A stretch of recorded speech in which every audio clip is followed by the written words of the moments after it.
2016 শীত। আমি তখন চাকরির কাজে বর্ধমান থেকে কলকাতায় নিয়মিত যাতায়াত করতাম। সেদিন কাজ শেষ হতে দেরি হয়ে যায়। রাত প্রায় 11টা। স্টেশন ফাঁকা।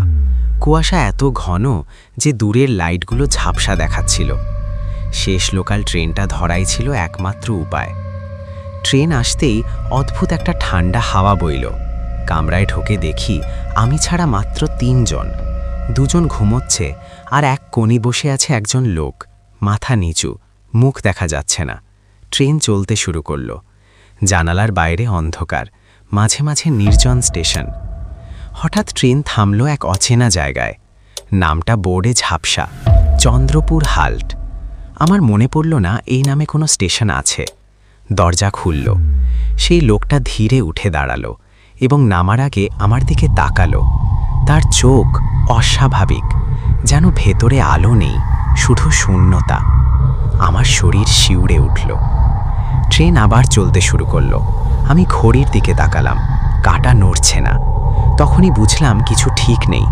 হঠাৎ কামরার আলো নিভে গেল।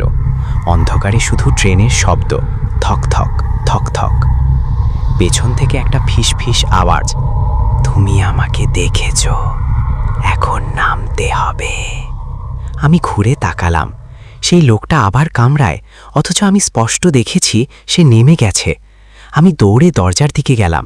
দরজা খুলছে না। ট্রেনের গতি বাড়ছে, জানালার বাইরে লাল আলো ঝলকাচ্ছে। হঠাৎ সে আমার সামনে দাঁড়িয়ে পড়ল। এবার তার মুখ পুরো দেখা গেল। মুখটা অর্ধেক পোড়া, চোখ কোটরের ভেতরে ঢুকে গেছে। সে বলল, এই ট্রেনে যারা শেষ যাত্রী তারা সবাই আমার সঙ্গে যায়। আমি চিৎকার করলাম।